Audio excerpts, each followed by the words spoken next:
தகப்பனே சோத்திரிக்கிறோம் ஆண்டவரே, துதிக்கிறோம். இந்த காலை வேளைக்கா உண்மை நன்றி செலுத்துகிறோம் கர்த்தாவே. இந்த காலை வேளையிலும் ஆண்டவரே இந்த ஆரானே உங்களோட கருத்துக்களை ஒப்பு கொடுக்குறோம். ஆரானே மத்தியிலே ஆண்டவரே நீர் இறங்கி வர முடியாது செபிக்கிறோம். ஆண்டவரே எங்களோடு ஆண்டவரே நீர் இடைவிட முடியாது செபிக்கிறோம். ஆண்டவரே ஆரானே ஒவ்வொரு பகுதிகள் மத்தியிலும் ஆண்டவரே நீர் இடைவிட முடியாது செபிக்கிறோம். உங்களோட வல்லமையை ஊற்ற முடியாது செபிக்கிறோம். உங்களோட அபிஷேகத்தை ஊற்ற முடியாது செபிக்கிறோம். ஆண்டவரே உங்களோட அக்கினியினால் ஆண்டவரே எங்களை இடைக்கட்டு நடத்த முடியாது செபிக்கிறோம். இந்த காலை வேளையிலும் ஆண்டவரே நீரை பொறுப்படுத்த பாடல்கள், ஜெபங்கள், வார்த்தைகள், அறிக்கைப்பதிகள் ஒவ்வொன்றையும் ஆசீர்வதித்து தர முடியாது செபிக்கிறோம். ஆண்டவரே எங்களையும் உணர்வுள்ள ஆவிக்குள்ளே நடத்த முடியாது செபிக்கிறோம். சுத்தரே ஆண்டவரே ஆண்டவரே முழுமையாக ஆண்டவரே கர்த்தாவே நாங்கள் ஆராதிக்கத்தக்கதா ஆண்டவரே அந்த உணர்வை தர முடியாது செபிக்கிறோம். தேவ சிந்தைக்குள்ளா தேவ ஆவிக்குள்ளா நடத்த முடியாது செபிக்கிறோம். வல்லமையான கருத்துக்குள்ளா ஒப்பு கொடுக்கிறோம். எல்லா சோர்வுகள் பலவீனங்கள் அத்தனை நிர்மூலப்படுத்தி உச்சாத்தின் ஆவியோடு துதிக்கவும் போற்றவும் மையப்படுத்தவும் நீ கிருபை செய்ய முடியாது. நம்மளோட கருத்துக்குள்ளா ஒப்பு கொடுத்து இயேசுவின் நாமத்தில் ஜெபிக்கிறோம். ஜெபங்களும் எங்கள் நல்ல தகப்பனே, ஆமென். பாடலன் கிறிஸ்தவக்கிய கீதங்கள் பாட புத்தகத்திலே 61வது பாடல். பாடலன் 61.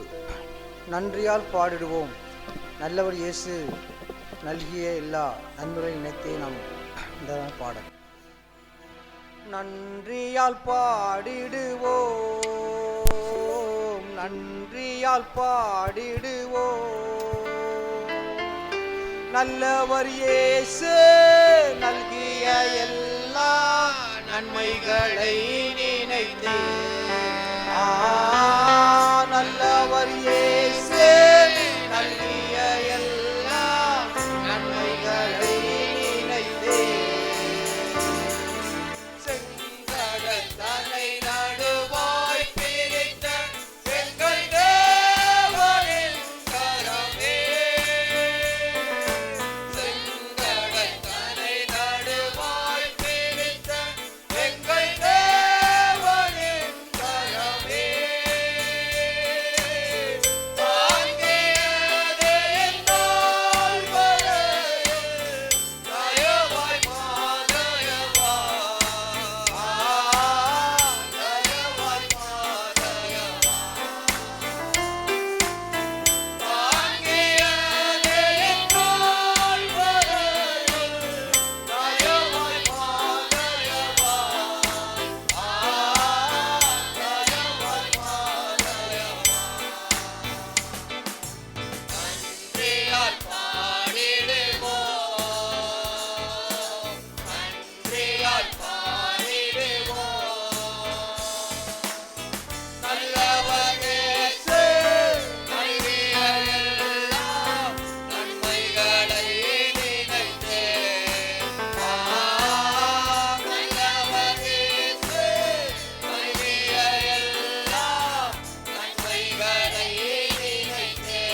696 பாடலன் 696 எந்தன் வாஞ்சை உயர் சியோனே உந்தன் மகிமை என்று காணுவேன். இந்தான பாடல்.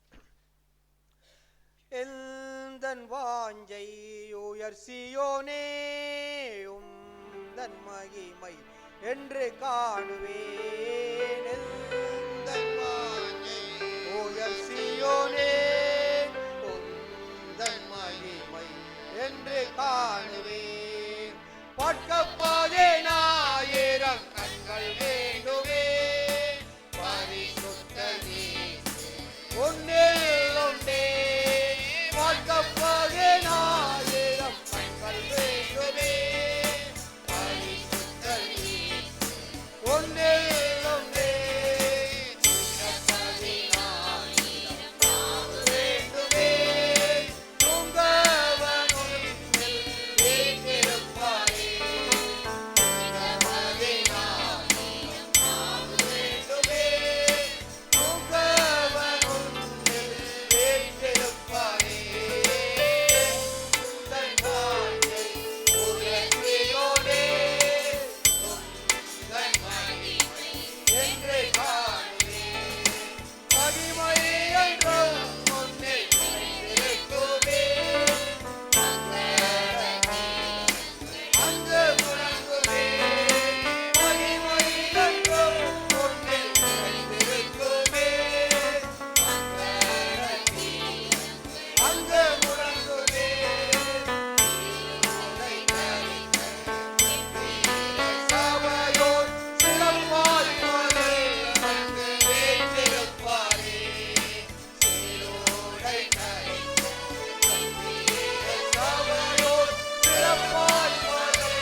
கர்த்தருடைய நாமம் மையப்படுவதாக.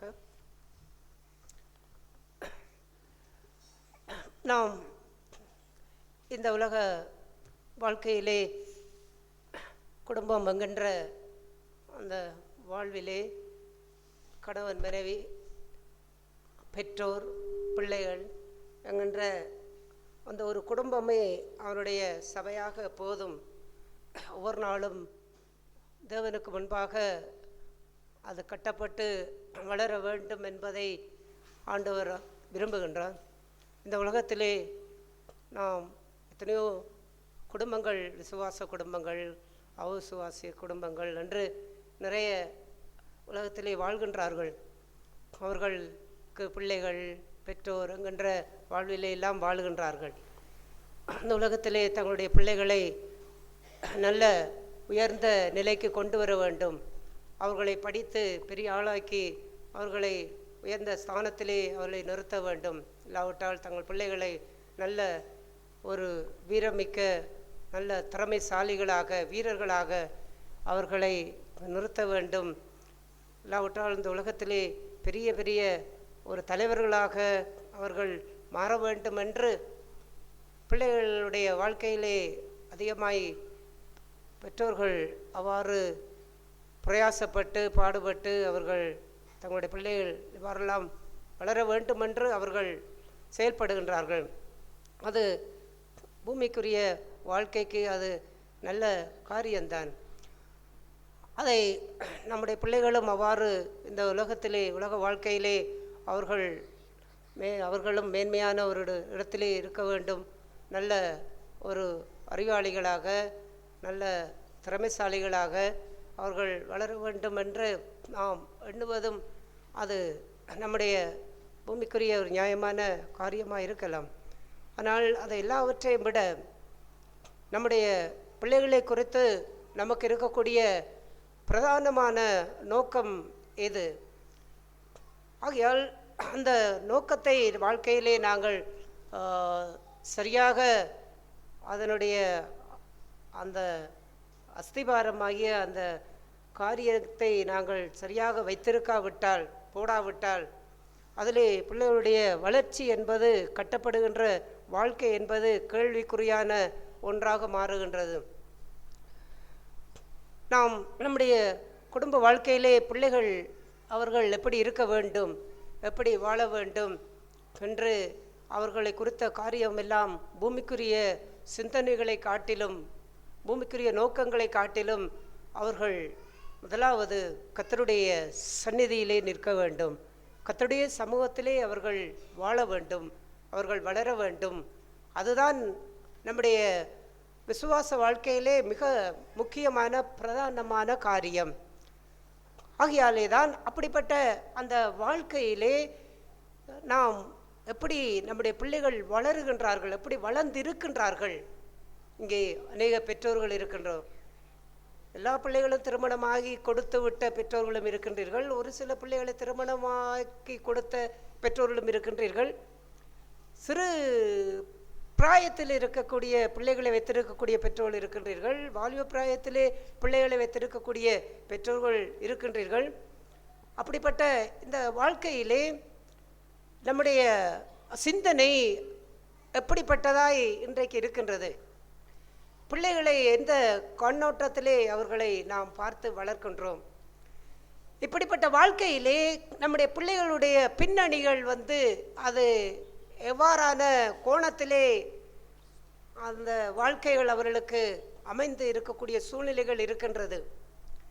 எல்லா பிள்ளைகளையும் இப்போது உங்களுக்கு முன்பாக நிறுத்தி வைத்து இந்த பிள்ளைகளுக்குரிய வாழ்க்கை எப்படிப்பட்டதாக இந்த பூமியிலே வாழக்கூடிய இந்த நாட்களிலே அமைந்திருந்தது, அவர்கள் எப்படி இருக்கின்றார்கள், எப்படி வாழ்கின்றார்கள், எப்படி இருக்கின்றார்கள் என்கின்ற அந்த காரியங்கள் எல்லாம் இப்பொழுது நாம் ஆராய்ந்து சிந்திக்கும் பொழுது அநேக வாழ்க்கையிலே நம்முடைய பிள்ளைகள் தவறி போகின்ற ஒரு வாழ்க்கைக்குள்ளே போய் வந்திருப்பார்கள், கட்டுப்போகின்ற வாழ்க்கைக்குள்ளே போய் வந்திருப்பார்கள். இல்லாவிட்டால் கட்டுப்போய் அப்படியே நிற்கின்றவர்களாய் கூட அவர்கள் இப்போதும் அவர்கள் நின்று கொண்டு இருப்பார்கள். அவர்கள் சரியான ரட்சிப்பை இன்னும் காணாதவர்களாய் இருப்பார்கள். மனம் திரும்பி தங்களுடைய வாழ்வை ஒப்புக்கொடுக்காத சூழ்நிலையிலே கூட அவர்கள் இருப்பார்கள். ஆனால் நாம் என்ன எண்ணுகின்றோம்? பெற்றோர்களாகிய நாம் என்ன எண்ணுகின்றோம்? ஐயோ, என்னுடைய பிள்ளை இவ்வாறு இருக்கின்றதே, ஐயோ என்னுடைய பிள்ளை இவ்வாறு நடக்கின்றதே, ஐயோ இந்த பிள்ளை மனம் திரும்பாதா, ஐயோ இந்த பிள்ளை குணப்படாதா, நல்ல வெளிக்குள்ளே வராதா, இந்த துன்மார்க்கமான காரியங்களை விட்டு விலகாதா, இந்த பாவமான காரியங்களை விட்டு விலகாதா, நம்ம பெற்றோர்களுக்கு கீழ்ப்படியாதா, தேவனை தேடாதா, அவரை அன்பு கூர்ந்து வாழாதா என்றெல்லாம் நிறைய கேள்விகளோடு ஜெபங்களோடு நாம் அவ்வாறு வாழ்ந்து கொண்டிருக்கின்றோம்.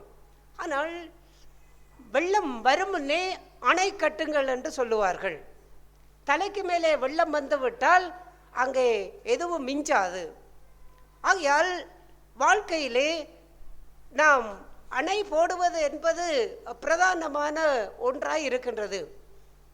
இந்த பிள்ளைகளுடைய வாழ்க்கையில் எல்லாம் ஒரு வீழ்ச்சி, ஒரு சேதம், ஒரு பின்மாற்றம், ஒரு ரட்சிப்புக்குரிய காரியம் இல்லாத வாழ்க்கை, இது எல்லாம் அவளுடைய வாலிப பிராயங்களிலேயோ அவர்களுடைய வாழ்க்கையிலேயோ வந்து சேர்ந்து அதுக்குள்ளே அவர்கள் வீழ்ச்சியடைந்தோ கடந்து சென்று அவ்வாறு போயிருக்கக்கூடிய அந்த வாழ்க்கை, அந்த சூழ்நிலையெல்லாம் அது எங்கே இருந்து ஆரம்பித்தது, எப்படி ஆரம்பித்தது, அவ்வாறான ஒரு காரியங்களை நாம் இன்றைக்கு நாம் சிந்தித்து நிதானிக்கக்கூடிய பகுதிகளுக்குள்ளே இருக்கின்றோம். எந்த பிள்ளைகளுக்கும் போதனை என்பது இரண்டாவது காரியம். அவளுக்கு புத்தி சொல்லுவது, அவளை கண்டிப்பது, அவர்களுக்கு அநேக காரியங்களை குறித்து அவர்களுக்கு வேதத்திலிருந்து வேத வாக்கியங்களிலிருந்து அவர்களுக்கு போதித்து கற்றுக் கொடுப்பது எல்லாம் இரண்டாவது காரியம். முதலாவது காரியம் எது தெரியுமா? பிள்ளைகள் நாம் சொல்லுகின்ற 1000 வார்த்தைகளை அவர்கள் கேட்டாலும் அந்த 1000 வார்த்தைகளும் அவர்களுடைய வாழ்க்கைக்கு அது உகந்ததாய் பிரயோஜனம் உள்ளதாய் மாற முடியாது. இங்கே அநேக பெற்றோர்கள் இருக்கின்றீர்கள். உங்களுடைய பிள்ளைகளுக்கெல்லாம் சிறு வயதிலிருந்து எவ்வளவு காரியங்களை எல்லாம் நீங்கள் சொல்லி இருப்பீர்கள். எப்படி வாழ வேண்டும், எப்படி இருக்க வேண்டும், எப்படி நடக்க வேண்டும் என்று நிறைய போதித்திருப்பீர்கள். ஆனால் அவருடைய வாழ்க்கையிலே அது சாத்தியமாகாமல் அதுக்கு எதிர்மாறாய் அவர்கள் மாறி இருக்க முடியும். அதிலிருந்து நாம் எதை கற்றுக்கொள்ள முடியும்னா, சரியாக பிள்ளையை போதிக்கவில்லையா, பிள்ளையை சரியாக வளர்க்கவில்லையா, பிள்ளையை சரியாக கண்டிக்கவில்லையா. சில உலகத்திலே சொல்லுவார்கள், பிள்ளையை ஒழுங்காக வளர்க்க தெரியவில்லை, பிள்ளை தாறுமாறாய் தருதலையாய் அவ்வாறு திரிந்தால் பிள்ளைகளை ஒழுங்காக பெற்றோருக்கு வளர்க்க தெரியவில்லை, இல்லாவிட்டால் பிள்ளைகளை ஒழுங்காக கண்டிக்க தெரியவில்லை, இவ்வாறென்று சொல்லுவார்கள். அது எல்லாம் முழுக்க அந்த காரியத்தை அவ்வாறு பெற்றோர்களுக்கு அதை சொல்லுகிறது ஒன்று. அப்படி என்றால் அவர்களுக்கு போதித்தார்கள், கண்டித்தார்கள், புத்தி சொன்னார்கள், எல்லாம் செய்தார்கள். ஆனால் காரியம் நடக்கவில்லை. அதிலிருந்து நாம் என்னத்தை கற்றுக்கொள்ள முடியும்? 1000 போதனை, 1000 புத்திமதிகள் அவர்களுக்கு சொன்னாலும் வாழ்க்கையிலே மாதிரி என்கின்ற ஒன்று இல்லை என்று சொன்னால், எத்தனை போதனைகளைத்தான் பிள்ளைகளுக்கு போதித்தாலும் காரியம் ஒன்றுமே கைகூடி வர முடியாது. ஏனென்றால் அந்த பிள்ளைகள் அவர்களுடைய மனதிலே பதியக்கூடிய பிரதானமான காரியம் என்னென்றால் மாதிரியான வாழ்க்கை. என்னுடைய பிள்ளைக்கு நான் சின்னதிலிருந்தே நிறைய காரியங்களை வேதத்துக்கூடாக வாழ்க்கை கூடாக நிறைய காரியங்களை எல்லாம் நான் சொல்லுகிறது உண்டு. ஆனால் அதையெல்லாம் அவ்வாறு சொன்னாலும் அவன் அந்த காரியங்களை அதற்கெல்லாம் கீழ்ப்படுகின்ற அந்த காரியங்கள் என்கின்ற வரும்பொழுதெல்லாம் அதை சரியாக செய்கிறதில்லை. ஆனால் அவ்வாறு எவ்வளவு சொல்லியும் அந்த காரியத்தும் இன்னும் அதற்குள்ளே சரியாக அதை செயல்முறைக்கு வரவில்லை என்கின்ற அந்த காரியங்கள் ஒரு பக்கம் இருந்தது. ஆனால் இன்னொரு சைட்டிலே நான் ஜெபிக்கும் பொழுது அதிகமாய் அந்த என்னுடைய கால் கொஞ்சம் வலியாக இருந்தால் நான் அந்த காலை கொஞ்சம் சைட்டிலே மடக்கி உட்கார்ந்து நான் ஜெபிப்பேன். அதை என்னுடைய பிள்ளை ஒரு 1-2 தடவை அவன் பார்த்திருப்பான். அவன் பார்த்து விட்டு என்ன செய்தார் என்றால், அதே மாதிரி அவன் ஜெபிக்க ஆரம்பித்தான். அதே மாதிரி தன்னுடைய காலை அவ்வாறு போட்டு ஜெபிக்க ஆரம்பித்தான். அப்பொழுது ஆண்டவர் எப்போது பேசின காரியம் எல்லாம் அதுதான். நீ எத்தனை ஜெபித்த குறித்து எதை குறித்து எவ்வளவு காரியங்களை நீ பிள்ளைக்கு சொன்னாய், ஆனால் அது எல்லாம் நடைமுறையிலே வரவில்லை இன்னும். ஆனால் நீ இப்போது செய்கின்ற இந்த ஒரு விஷயத்தை அவன் பார்த்த உடனே என்ன செய்து விட்டான், அடுத்த கணமே அவன் அவ்வாறு செய்ய ஆரம்பித்து விட்டானே. கவனம், மாதிரி இல்லை என்று சொன்னால் எந்த பிள்ளைகளையும் நாம் சரியான நேரத்திலே சரியான விதத்திலே அவர்களை நாம் ஆதாயப்படுத்தி விட முடியாது. ஆகையால் குடும்பத்திலே பெற்றோர்களுடைய வாழ்க்கையிலே பிள்ளைகளுக்கு முதலாவது முன்மாதிரியான வாழ்வு வேண்டும். அதைத்தான் பிள்ளைகளுடைய மனதிலே அதுதான் பதிகின்றது, அதைத்தான் அவர்கள் உற்று நோக்குகின்றார்கள். மற்றபடி நாம் வாயாலே சொல்லுகிறதெல்லாம் அவர்கள் கேட்கின்றார்கள், ஆனால் அது அவருடைய வாழ்க்கைக்கு கிரியை செய்வதற்கு முன்பாக இந்த அவர்கள் பெற்றோரிடத்திலே காண்கின்ற ஒவ்வொரு செயற்பாடுகள், ஒவ்வொரு நடைமுறைகள், தன்னுடைய பெற்றோர்கள் எவ்வாறு நடக்கின்றார்கள், குடும்பத்தில் எவ்வாறு நடக்கின்றார்கள், அம்மா அப்பா எப்படி இருக்கின்றார்கள், இல்லாவிட்டால் அப்பா அப்படி என்ன செய்கிறீர், அம்மா என்ன செய்கின்றா, எப்படி அம்மா பெற்றோருடைய வாயிலிருந்து எப்படிப்பட்ட வார்த்தைகள் வருகின்றது, இவர்கள் ஒரு சூழ்நிலையில் எவ்வாறு நடந்து கொள்ளுகின்றார்கள், எவ்வாறு உண்மையாக இருக்கின்றார்களா, பொய் சொல்லுகிறார்களா, இவர்கள் மயமாலம் பண்ணுகிறார்களா, மற்றவர்களை குறை சொல்லுகிறார்களா, மற்றவர்களை குற்றஞ்சாட்டியும் நிற்கிறார்களா, மற்றவர்கள் கோபப்படுத்துகிறவரோடு சண்டை போடுகிறார்களா, பகைக்கிறார்களா, மன்னிக்காமல் இருக்கிறார்களா, எல்லாவற்றையும் பிள்ளைகள் நோக்கி கண்டிருக்கிறார்கள். எப்போது நோக்குகின்றார்கள், சிறு பிராயத்தில் இருக்கும் பொழுதே நோக்குகின்றார்கள். சிலர் சின்ன பிள்ளைகளானே என்று போட்டு விசுவாசிகளோட சினிமா படத்தை போட்டு பார்த்துக்கிட்டு இருப்பாங்க. பிள்ளை சின்ன பிள்ளை 5 வயது தான் 6 வயது தான் என்று விட்டு விசுவாசிகள் போட்டு பார்த்துக்கிட்டு இருப்பார்கள். அது உட்கார்ந்து கொண்டு இருக்கின்றது. இப்போது அது என்னுடைய மனதிலே இதெல்லாம் பதிகின்றது. என்னுடைய அப்பா என்ன செய்து கொண்டிருக்கின்றார், என்னுடைய அம்மா என்ன செய்து கொண்டிருக்கின்றா, எல்லாவற்றையும் பார்க்கின்றார்கள். அந்த மாதிரியற்ற வாழ்வு தான் அங்கே அவர்களை திசை திருப்ப வைக்கின்றது. அவருடைய வாழ்க்கை கெட்டு போவதற்கு பிரதான காரியமாக இருக்கின்றது. நாம் பிள்ளைகளை குறை சொல்லுகின்றோம், நாம் பிள்ளைகள் அவ்வாறு இருக்கின்றார்கள் இவ்வாறு இருக்கின்றார்கள் என்று நாம் அங்கலாய்க்கின்றோம். ஆனால் காரியம் எங்கிருந்து ஆரம்பித்தது, அணை போடப்பட வேண்டிய இடத்துக்குள்ளே அணை பாதுகாப்பு இல்லாமல் போய்விட்டது. முன்மாதிரியான அந்த வாழ்க்கையை நாம் பிள்ளைகள் சிறு பிராயத்தில் இருக்கும் பொழுதே, முன்மாதிரி என்கிற வாழ்க்கை வாலிப பிராயத்தில் வளர்ந்து திருமணமாகின்ற வயதுக்கு வரும் பொழுது, ஐயோ என்னுடைய பிள்ளைகளுக்கு நான் சாட்சியாக இருக்க வேண்டும், அவர்கள் வளர்ந்து விட்டார்கள், என்னை பார்த்து அவர்கள் தவறாய் நடந்து விடக்கூடாது, தவறாய் வாழ்ந்து விடக்கூடாது என்று அவர்கள் பெரிய வயதிலே வளர்ந்த பிறகு பெற்றோர்கள் தங்களுடைய வாழ்க்கைகளை மாற்றுவதிலே பிரயோஜனம் 100% இல்லை. ஏனென்றால் வெள்ளம் வந்து விட்டது, அவனுடைய வாழ்க்கையிலே தீமைகள் எல்லாம் பிரவேசித்து விட்டது. எப்படி வாழக்கூடாது என்பதை அவன் வாழ்க்கையிலே பெற்றோரிடத்திலிருந்து கற்றுக்கொள்ளாமல் போய்விட்டான். எப்படி வாழ வேண்டும், எப்படி இருக்க வேண்டும், இந்த உலகத்திலேயோ தன்னுடைய வாழ்க்கையில் எப்படி இருக்க வேண்டும் என்கிறதை கற்றுக்கொண்டு விட்டார்கள். ஆகையால் இப்பொழுது அவர்களை மாற்ற ஆரம்பிக்கிறதற்காக நாம் நம்மை மாற்ற ஆரம்பிக்கின்றோம். காரியம் கைகூடுவதில்லை.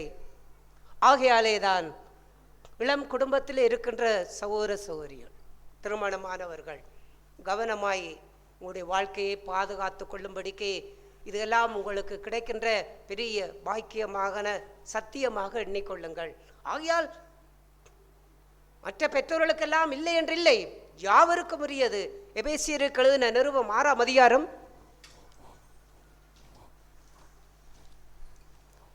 எபேசியருக்கு எழுதின நிருபம் 6ஆம் அதிகாரம் 3வது வசனத்தில் வாசிப்போம். உனக்கு நன்மை உண்டாயிருப்பதற்கும் பூமியிலே உன் வாழ்நாள் நீடித்திருப்பதற்கும் உன் தகப்பனையும் உன் தாயையும் கனம் பண்ணுவாயாக என்பதே வாக்குத்தத்தமுள்ள முதலாம் கற்பனையாய் இருக்கிறது.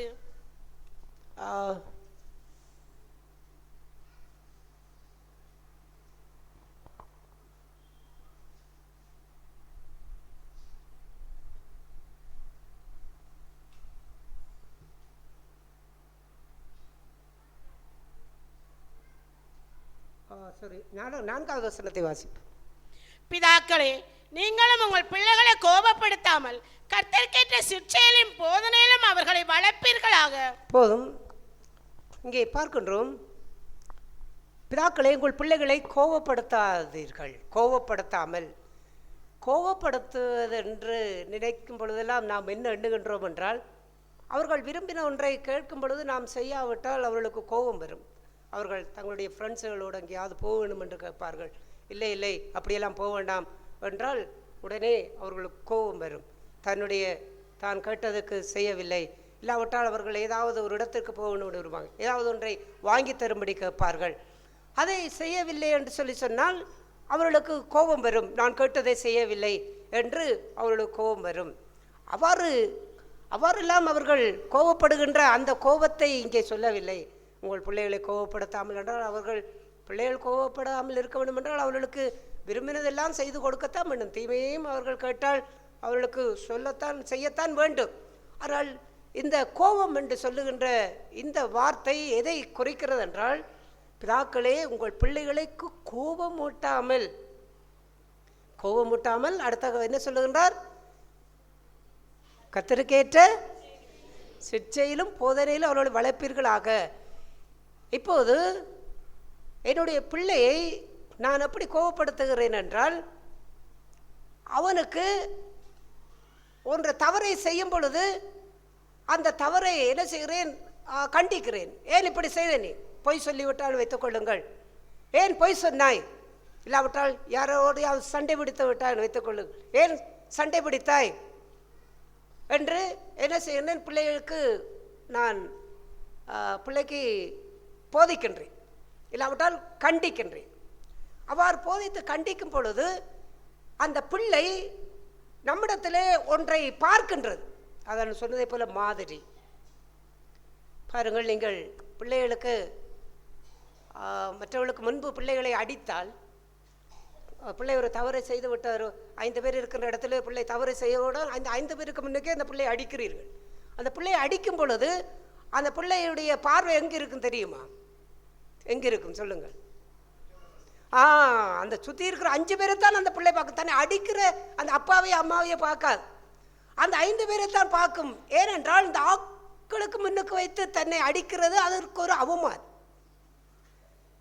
அந்த பகுதியிலே அது அவ்வாறு பார்க்கின்றது. அது அதனுடைய மனநிலைகளை பாதிக்கிறது. ஆகையால் யாரும் பிள்ளைகளை யாருக்கு முன்னுக்கு வைத்து என்ன அடிக்கக்கூடாது. அவ்வாறு அந்த காரியம் கூட பிள்ளைகளுக்கு கோபத்தை வரவழைக்கிறது. எதற்காக என்றால், தன்னை அடிக்கிறதற்காக கோபம் வரவில்லை, இந்த ஆட்களுக்கு முன்னுக்கு வைத்து அடித்து விட்டார். அதுக்கு ஒரு அவமானம், அதுக்கு ஒரு நிந்தை. ஆகையாலே தான் அது நம்மிடத்திலே கோபமடைகின்றது. அந்த கோபம் எதற்கொப்பான கோபம் என்றால், தன்னுடைய தவறுக்கு அடிக்கிறார்கள் என்பதல்ல, ஆட்களுக்கு முன்னுக்கு வைத்து ஞானம் இல்லாமல் அடிக்கிறீர்களே என்று. தவறு இங்கேதான், பெற்றோரிடத்திலே தான் அது இருக்கின்றது. அவ்வாறான ஒரு காரியத்தை போன்றுதான் பிள்ளைகள் அவ்வாறான தவறுகளை செய்யும் பொழுது நாம் போதிக்கின்றோம். ஏன் இவ்வாறு செய்தாய், ஏன் இவ்வாறு நடந்தாய் என்று போதிக்கின்ற இந்த போதனை கர்த்தருக்கு ஏற்ற போதனையாக இருக்க வேண்டும். இந்த போதிக்கிறதை ஆண்டவர் அதை அங்கீகரிக்க வேண்டும். பிள்ளைக்கு இப்போது நீ சொல்லுகிற இந்த புத்திமதி இப்பொழுது யாரிடத்தில் இருக்கின்றது? இது கர்த்தருக்கு ஏற்ற போதனை என்று கர்த்தர் அதை அங்கீகரிக்க வேண்டும். அப்படி என்றால் இப்போது நீ சொல்லுகின்ற புத்திமதி எல்லாம் உனக்கு நீயே இந்த புத்திமதிகளை சொல்லி இருக்க வேண்டும். உன்னுடைய வாழ்க்கையிலே அது உனக்கு போதிக்கப்பட்டிருக்க வேண்டும். நீ எதை பிள்ளைகளுக்கு சொல்லுகின்றாயோ அது உன்னுடைய வாழ்க்கையிலே உனக்கு போதிக்கப்பட்டிருக்க வேண்டும். அவ்வாறு உனக்கு அது போதிக்கப்பட்டு இருந்தால்தான் அது கர்த்தருக்கு ஏற்ற போதனை. அது பெற்றோர்களாகிய நமக்கு உள்ளே அந்த வாழ்க்கையிலே குறைவு இருக்கின்றது. நாம் அந்த குறைவுகளை வைத்துக்கொண்டு, அதாவது நாம் உதாரணத்துக்கு நாம் பொய் சொல்லுகிறவர்களா இருக்கிறோம்னு வைத்துக் கொள்ளுவோம். நாம் பொய் சொல்லுகிறவர்களா இருந்து கொண்டு பிள்ளைக்கு பொய் சொல்லிவிட்டது. இப்போது பிள்ளைக்கு நீ ஏன் பொய் சொன்னாய், பொய் சொல்லக்கூடாது தெரியாதா, பொய் சொல்லக்கூடாது என்று ஆண்டவர் 10 கற்பனையிலே சொல்லி இருக்கிறீர் அல்லவா, ஏன் நீ பொய் சொன்னாய் என்று பிள்ளைக்கு போதிக்கும் பொழுது இது கர்த்தருக்கு ஏற்ற போதனையா? கர்த்தருடைய வார்த்தை. ஆனால் கர்த்தர் இந்த போதனையை ஏற்றுக்கொள்வாரா? நான் பிள்ளைக்கு சொல்லுகிற போதனை கர்த்தர் ஏற்றுக்கொள்வாரா? அப்படி அது கர்த்தருக்கேற்ற போதனையா இருக்க வேண்டுமாக இருந்தால் நாம் பொய் சொல்லாதவளா இருக்க வேண்டும். நாம் பொய்க்கு பயப்படுகிறவளா இருக்க வேண்டும். அவ்வாறு நாம் பொய்க்கு பயப்படுகிறவளா இருந்து பிள்ளைக்கு நாம் போதிக்கும் பொழுதுதான் அது கர்த்தருக்கு ஏற்ற போதனை. தன்னுடைய வாழ்க்கையிலே தான் நடைமுறைப்படுத்தாத, தான் வாழாத ஒன்றை பிள்ளைக்கு ஒருவன் போதித்தால் அது கர்த்தருக்கு ஏற்ற போதனை இல்லை. அது அவருடைய மனுஷியத்துக்குரிய போதனை. இவ்வாறு தாங்கள் செய்யாத ஒன்றை பிள்ளைக்கு சொல்லும் பொழுதுதான் பிள்ளைக்கு என்ன வருகிறது என்றால் கோபம் வருகின்றது. பாருங்கள், சில சந்தர்ப்பங்களில் பிள்ளைகளை கவனித்து பாருங்கள். அவர்களை கண்டித்து சிட்சித்து ஏதோ ஒரு காரியத்துக்காக இவ்வாறு செய்துவிட்டால் அவர்கள் போய் ஒரு சைட்டில் இருந்து கொண்டு என்ன செய்வார்கள்? முறுமுறுப்பார்கள். அதை எவ்வாறு புறுபுறுப்பார்கள் என்று சொல்லுவார்கள். என்ன முறுமுறுத்து கொண்டிருக்கின்றார்கள்? என்ன சொல்லுகிறார்கள்? இல்லாவிட்டால் யாரிடத்திலேயாவது அவர்கள் பேசும்போது என்ன சொல்லுவார்கள்? அம்மா அப்பா அவைய பொய் சொல்லாத ஆக்கள் மாதிரி அவைய பொய் சொல்லிக்கண்டு எங்களுக்கு நான் பொய் சொன்னதுக்கு எனக்கு வந்து அடிக்கிறேன். இல்லாட்டிக்கு அவ சண்டை பிடித்துக்கிற அவ கோவப்பட்டு சண்டை பிடித்து கொண்டு நான் சண்டை பிடித்ததுக்காக எனக்கு வந்து அடிக்கிறேன். இல்லாவிட்டால் அவர்கள் அங்கே சினிமா படத்தை இல்லாவிட்டால் பாவத்துக்குரிய காரியங்களையும் அவர்கள் செய்து கொண்டு நான் செய்தபடியினால் எனக்கு வந்து அடிக்கிறார் என்று அந்த பிள்ளை கோபப்படுகின்றது. ஏன் கோபப்படுகின்றது? தாங்கள் செய்கிறது ஒன்றை செய்து கொண்டு நாங்கள் அதை செய்யும் பொழுது எங்களுக்கு அது தவறென்று சொல்லி எங்களை கண்டிக்கிறார்கள், அடிக்கின்றார்கள், போதிக்கின்றார்கள். தாங்கள் அதை நடப்பதில்லை, தாங்கள் அதை செய்வதில்லை என்ற அந்த வாழ்க்கை அந்த பிள்ளைகளுக்கு கோபத்தை பெற்றோரிடத்திலே ஊட்டுகின்றது. அதைத்தான் நான் சொல்லும் பொழுது ஆவியானவர் சொல்லுகிறார், பிதாக்களே உங்கள் பிள்ளைகளை கோபப்படுத்தாதீர்கள். அவ்வாறு நீங்கள் அவளை கோபப்படுத்தாமல் இருக்க வேண்டும் என்றால் என்ன செய்ய வேண்டும்? அவர்களை கண்டிக்கும் போதோ அவர்களுக்கு போதிக்கும் போதோ நீங்கள் எதை குறித்து அவர்களுக்கு சொல்லுகிறீர்களோ அந்த வாழ்க்கை உங்களிடத்திலே முதலாவது இருக்க வேண்டும். அதற்கு நீங்கள் மாதிரியாய் பிள்ளைக்கு வாழ்ந்திருக்க வேண்டும், அவளுக்கு முன்மாதிரியாக இருக்க வேண்டும். அதை நீங்கள் செய்யாமல் விட்டுவிட்டு நீங்கள் அந்த காரியத்திலே சரியாய் நடக்கிறதில்லை, நீங்கள் அந்த காரியத்திலே சரியாக வாழ்கிறதில்லை, நீங்கள் மற்றவளை பற்றி குறை சொல்லி கொண்டிருக்கிறீர்கள். அந்த பிள்ளை குறை சொன்னவுடன் ஏன் மற்றவளை பற்றி குறை சொல்லவியா என்று அந்த பிள்ளை அடிக்கும் பொழுது பிள்ளை கோவப்படுகின்றது. அவர்கள் நீங்கள் செய்கிறதில்லை, தாங்கள் வாழுகிறதில்லை, எங்களுக்குத்தான் சொல்லுவீனம், எங்களைத்தான் அடிப்பீனம், எங்களைத்தான் திருத்துவீனம் என்று அந்த பிள்ளை அந்த பெற்றோர்களிலே அந்த பிள்ளைக்கு கோபம் வருகின்றது. ஆகையாலே தான் கோபம் ஊட்டாதீர்கள். நீங்கள் கோபமூட்டாமல் உங்கள் பிள்ளைகளை நீங்கள் கண்டித்து போதிக்க வேண்டுமாக இருந்தால் நீங்கள் எதை அந்த பிள்ளைக்கு போதிக்கின்றீர்களோ அந்த பிள்ளை அதை மனமு வந்து அதை ஏற்றுக்கொள்ள வேண்டும். அது திருப்பி நம்மிடத்திலே வெளியிலே வாயாலே கேட்காவிட்டாலும் இருதயத்திலே கேள்வி கேட்கக்கூடாது. நீங்கள் சரியாகவா இருக்கிறீர்கள், நீங்கள் சரியாகவா நடக்கிறீர்கள், நீங்கள் அம்மாவோடு சண்டை பிடிக்கிறீர்களே, நீங்கள் அப்பாவோடு சண்டை பிடிக்கிறீர்களே, நீங்கள் அங்கே பொய் சொன்னீர்களே, நீங்கள் மற்றவர்களை பற்றி குறை சொல்லுகிறீர்களே, நீங்கள் அங்கே தேவனுக்குரிய காரியங்களிலே ஆர்வம் காட்டுகிறீர்களா, ஏன் சபைக்கு போகவில்லை, ஏன் சண்டை சூழலுக்கு போகவில்லை, ஏன் வாலிப கூட்டத்துக்கு போகவில்லை என்று பிள்ளையை கண்டிக்கிறீர்கள். பிள்ளை கோபமடைகின்றது. ஏன் கோபமடைகிறது? நீங்கள் ஜெப கூட்டங்களுக்கு போகிறீர்களா? வாயால் சொல்லவில்லை, இருதயத்திலே கோபப்பட்டு இருதயத்திலே முறுமுறுக்கிறது. நீங்கள் ஒழுங்கா சபைக்கு போகிறீர்களா? நீங்கள் ஒழுங்கா ஜெபிக்கிறீர்களா? ஏன் பைபிள் படிக்கவில்லை, இன்றைக்கு ஏன் பைபிள் படிக்கவில்லை அடிக்கிறோம். நீங்கள் பைபிள் படித்தீர்களா? அது இருதயத்திலே கேட்கின்றது, அதுக்கு கோபம் வருகின்றது. நீ ஜெபிக்கின்றியா? சபையிலே கண்ணை மூடி பக்தியா இருக்கின்றாயா? சபையிலே அங்கும் இங்கும் எழுந்து நடந்து தெரியாமல் அமைதியா இருக்கின்றாயா? அது கேட்கின்றது. நீங்கள் அமைதியா இருக்கின்றீர்களா? நீங்கள் ஜெபிக்கிறீர்களா? நீங்கள் வேதம் படிக்கிறீர்களா? நீங்கள் பைபிள் வாசித்தீர்களா? பிள்ளை கோபம். பிதாக்களை உங்கள் பிள்ளைகளை கோபம் ஊட்டாதீர்கள். அது திரும்ப தன்னுடைய இருதயத்திலிருந்து வெளி அது முறுமுறுப்பினாலே பெற்றோர்களை பார்த்து கேள்வி கேட்கின்றது. ஆனால் அதனுடைய கேள்விக்கு அந்த பிள்ளைக்கு என்ன பதில் போகின்றது? அவர்கள் செய்கிறதில்லை. அவர்கள் வேதம் படிக்கிறதில்லை, அவர்கள் ஜெபிக்கிறதில்லை, அவர்கள் ஒழுங்காக சபைக்கு போகிறதில்லை, அவர்கள் ஒழுங்காக தேவனுக்குரிய காரியங்களுக்கு முதலிடம் கொடுப்பதில்லை, முக்கியத்துவம் கொடுப்பதில்லை. இதையெல்லாம் செய்யாமல் இருந்து கொண்டு இப்படியெல்லாம் வாழ்ந்து கொண்டு பிள்ளைகளை பார்த்து சபைக்கு போகவில்லை, ஏன் அது செய்யவில்லை, ஏன் இது செய்யவில்லை, ஏன் அப்படி நடந்தாய், ஏன் இப்படி நடந்தாய், அது பிள்ளைகளை கோபமூட்டுகின்றது. நாம் வாழ்க்கையிலே ஒன்றை வாழ்ந்து பிள்ளைகளுக்கு காட்டாமல், பிள்ளைகளுக்கு நீங்கள் என்ன போதித்தாலும் அந்த போதனை கத்தரிக்கேற்ற போதனை இல்லை. ஏனென்றால் அந்த போதனை முதலாவது பெற்றோர்களிடத்திலே அது இருக்க வேண்டும். அந்த போதனையினாலே தேவன் நம்மை சிட்சித்து கடிந்து கொண்டு நம்மை சீர்படுத்தி இருக்க வேண்டும். அவ்வாறு அது சீர்படுத்தப்பட்டு இருந்த பொழுது இப்பொழுது பிள்ளைகளுக்கு மாதிரியை நாம் காண ஆரம்பிக்கும் பொழுது இந்த பிள்ளைகளுடைய வாழ்க்கை ஆசீர்வதிக்கப்படுகின்றது. அது கோபப்படாது. நாம் மாதிரியாய் வாழ்ந்து கொண்டு ஒன்றை சொல்லும் பொழுது அது கோபப்படாது. நாம் மாதிரியாய் இருந்து கொண்டு அந்த பிள்ளையை கடிந்து கொள்ளும் பொழுது அந்த பிள்ளை கோபப்படாது, அதை ஏற்றுக்கொள். இந்த வாழ்வு தான் பிள்ளைகளை சிதறி போகாத, கெட்டு போகாத, வழிதவறி போகாத ஒரு சீரான பாதையிலே,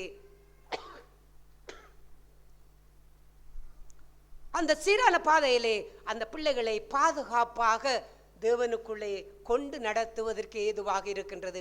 இந்த வாழ்க்கையிலே நாம் நமக்கு குறைவுகளை நம்முடைய வாழ்க்கையிலே உண்டு பண்ணக்கூடிய நிலைகள் வரும் பொழுதுதான் பிள்ளைகள் தாறுமாறாய் போகின்றார்கள். உங்களுடைய கடந்த காலங்களை நீங்கள் கொஞ்சம் திருப்பி பாருங்கள். 10 வருடம், 20 வருடம், 25 வருடம், 30 வருடத்திற்கு முன்பு அந்த வாழ்க்கையை திருப்பி பாருங்கள். அந்த வாழ்க்கையிலே ஒரு பெற்றோர்களாய் வாழக்கூடிய நாம், நம்முடைய பிள்ளைகள் சிறு பிராயத்தில் இருக்கும் பொழுது, இன்றைக்கு அவர்கள் திருமணமாகி அவர்களுக்கு பிள்ளைகள் எல்லாம் பிறந்திருக்கலாம், அவர்கள் சிறு பிராயத்தில் இருக்கும் பொழுது அவர்களுக்கு முன்னே நாங்கள் எப்படி வாழ்ந்தோம், நாங்கள் எப்படி நடந்து கொண்டோம், எங்களிடத்திலே அவர்கள் எதை பார்த்தார்கள், அவருடைய வாழ்க்கையில் எதை பார்த்தார்கள். ஆனால் அந்த பிள்ளை வாலிப பிராயத்திலே கட்டு போய்விட்டது, வாலிப பிராயத்திலே வழிதவறி போய்விட்டது. அதனுடைய பிரதிபலன்கள் எங்கிருந்து வந்தது? நம்முடைய வாழ்க்கையிலே நாம் காட்ட வேண்டிய சரியான மாதிரியை அந்த பிள்ளைகளுக்கு காண்பிக்க நாம் தவறி இருக்கின்றோம். தவறி இருந்தபடியினாலே தான் காரியம் இவ்வாறு நம்முடைய பிள்ளைகளுக்கு பாதிப்பை கொண்டு வந்தது. ஆகையாலே தான் அவ்வாறான ஒரு வாழ்வை குறித்து சொல்லும் பொழுதுதான் வளர்க்க வேண்டும். பிள்ளைகளை வளர்ப்பீர்களாக. எப்படி பிள்ளைகளை வளர்க்க வேண்டும்? அவர்களுக்கு பூமிக்குரிய எல்லாவற்றையும் கொடுத்து வளர்க்கின்றது அது வேற கட்டம். கர்த்தருக்குள்ளே அவர்கள் வளர வேண்டும். எப்படி வளர்க்க வேண்டும்? அவர்களுக்கு போதிக்கின்ற கர்த்தருடைய போதனையினாலே முதலாவது நான் போதிக்கப்பட்டிருக்க வேண்டும், அதற்கு நான் கீழ்ப்படிந்திருக்க வேண்டும், அதற்கு நான் என்னை ஒப்பு கொடுத்திருக்க வேண்டும். என்னுடைய பெற்றோருடைய வாழ்க்கையிலே தவறு இருக்கும் பொழுது பிள்ளைகள் பார்க்கின்றார்கள், அப்பா என்ன செய்கிறீர், அம்மா என்ன செய்கிறா, அப்பா சபைக்கு போகாமல் என்ன செய்து கொண்டிருக்கிறீர், அம்மா சபைக்கு போகாமல் என்ன செய்து கொண்டிருக்கிறா, அப்பா ஜெபிக்கா எப்படி அப்பா வீட்டில் எப்படி ஜெபிக்கிறீர், அப்பா வீட்டில் எப்படி வேதம் படிக்கிறீர், அப்பா உலக காரியங்களுக்கு முதலிடம் கொடுக்கின்றீரா, தேவனுக்கு முதலிடம் கொடுக்கின்றீரா, அப்பா அம்மா வீட்டிலே யாரை குறித்து அதிகமாய் பேசுகின்றார்கள், அடுத்தவளை குறித்து அதிகமாய் பேசிக்கொண்டிருக்கிறார்களா, இல்லாவிட்டால் குடும்ப காரியங்களை குறித்து அதிகமாய் பேசிக்கொண்டிருக்கிறார்களா, வீட்டிலே அம்மா அப்பாவும் என்ன செய்கின்றார்கள், சந்தோஷமா இருக்கிறார்களா, சண்டை பிடிக்கிறார்களா, வாக்குவாதப்படுறார்களா, முறுமுறுக்கிறார்களா, எல்லாவற்றையும் பிள்ளை பார்க்கின்றது. அந்த பிள்ளை பார்த்து பார்த்து அதனுடைய மனதிலே அதில் பதிய ஆரம்பிக்கும் பொழுதுதான் அதற்கு தேவனை குறித்ததான ஆர்வமும் வாஞ்சையும் அக்கறையும் அதனுடைய உள்ளத்திலே அது பதியாமல் போகும் பொழுது, அதனுடைய காலம் வரும் பொழுது அது பாலியச்சை கிடம் கொடுத்து போகின்றது, பணாசை கிடம் கொடுத்து போகின்றது, உலகத்துக்கு தன்னை ஒப்பு கொடுத்து போகின்றது, எல்லாம் சிதறி போகின்ற வாழ்க்கை. எங்கிருந்து வந்தது? மாதிரி இல்லை, குடும்பத்திலே மாதிரி இல்லை. எரேமியாவின் புஸ்தகத்திலே நாம் பார்க்கின்றோம் 35ஆம் அதிகாரம். எரேமியாவின் புஸ்தகம் நாம் வேகமாக வாசிப்போம். எரேமியாவின் புஸ்தகம் 35ஆம் அதிகாரத்திலே இந்த ரேகாபியரின் குடும்பத்தை குறித்து தேவன் இங்கே குறிப்பிடுகின்றார். அவர்களை குறித்து எரேமியாவுக்கு கர்த்தருடைய வார்த்தை உண்டாகி, நீ இந்த ரேகாபியார் வீட்டாரை அழைத்து நீங்கள் அதிலே 1ஆம் அதிகாரத்திலிருந்து நீங்கள் ஆறுதலாக வீட்டிலே வாசித்து பாருங்கள். அவர்களை அழைத்து கொண்டு போய் கர்த்தருடைய ஆலயத்திலே கொண்டு போய் அந்த பிரபுக்கள் இருக்கின்ற அறையிலே கொண்டு போய் அவளுக்கு முன்பாக அவளை திராட்சை ரசத்தை குடிக்கும்படி சொல்லு என்று சொல்லுகிறார். எரேமியா திராட்சை ரசத்தினால் குடங்கள் எல்லாம் நிரப்பப்பட்ட திராட்சை ரசத்தை கொண்டு போய் அவர்களை கர்த்தருடைய ஆலயத்திலே அழைத்து ரேகாபியருடைய வீடார் அனைவரே கூட்டி கொண்டு போய் அங்கிருந்து திராட்சை ரசத்தை குடிக்கும்படிக்கு சொல்லுகின்றார். அவ்வாறு அந்த திராட்சை ரசத்தை குடிக்கும்படிக்கு சொல்லும் பொழுது நாம் பார்க்கின்றோம். 8வது வசனத்தை வாசிப்போம். அப்படியே எங்களுடைய எல்லா நாட்களிலும் நாங்களும் எங்கள் ஸ்திரீகளும் எங்கள் குமாரரும் எங்கள் குமாரத்திகளும் திராட்சரசம் குடியாமலும் நாங்கள் குடியிருக்க வீடுகளை கட்டாமலும் ரேகாபின் குமாரராய எங்களுடைய தகப்பன் யோனதாபின் சத்தத்துக்கு கீழ்ப்படிந்திருக்கிறோம். ஆமென். அங்கே பார்க்கின்றோம், இவர்களை பார்த்து இதை குடியுங்கள் என்று சொன்னார். அந்த 6வது வசனத்தை வாசிப்போம்.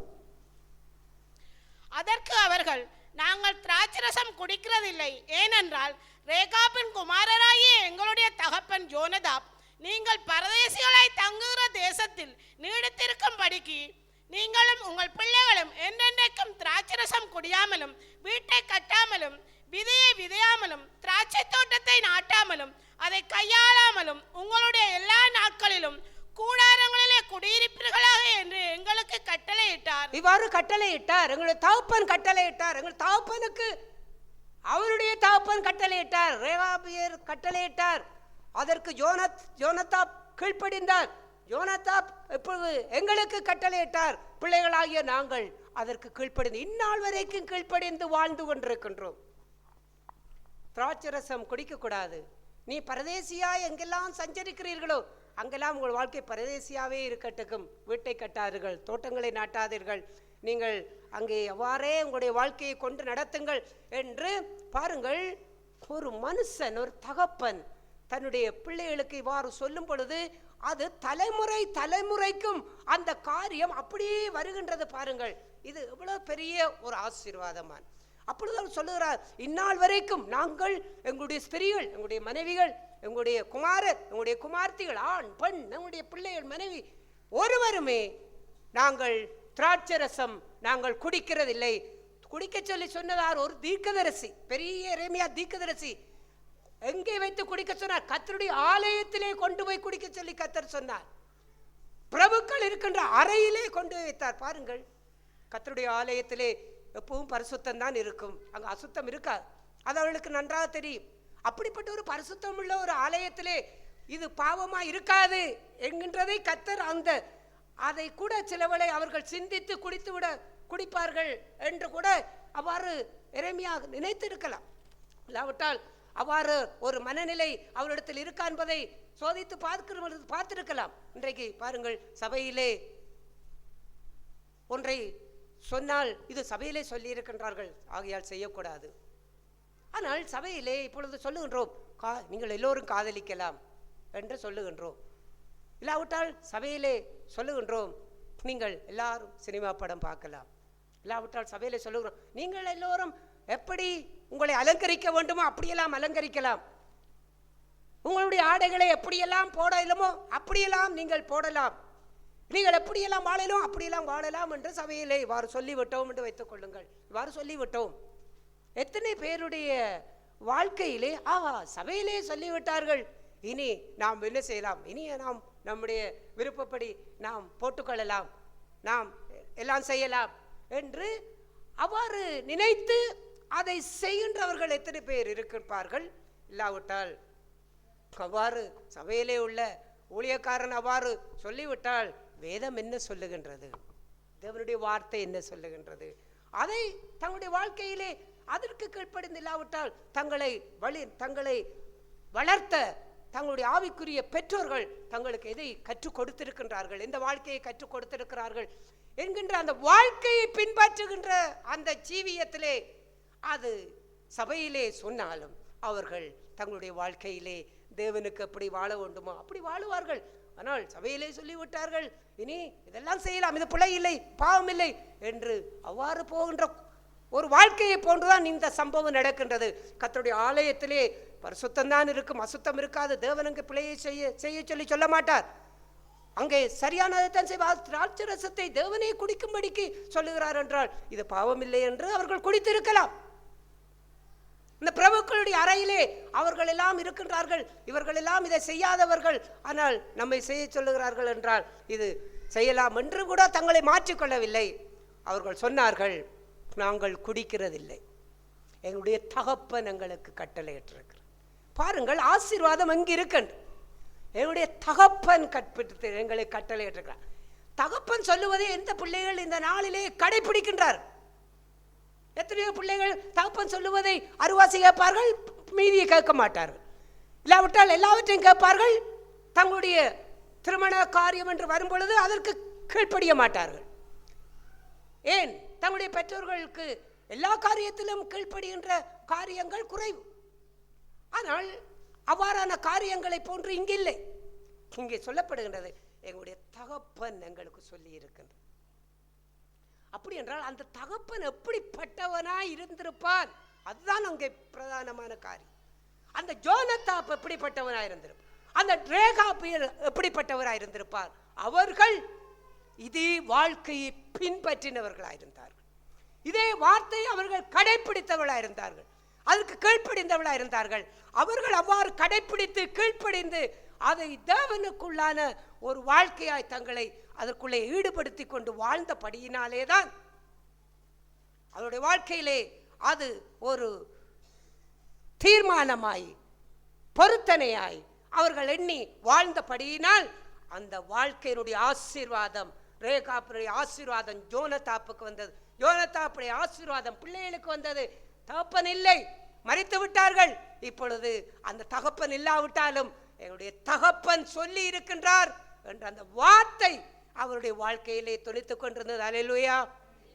நாம் மரித்தாலும், பெற்றோர்கள் நாம் மரித்தாலும், நம்முடைய பிள்ளைகள் அவர்கள் சொல்ல வேண்டும், வாழ வேண்டும்.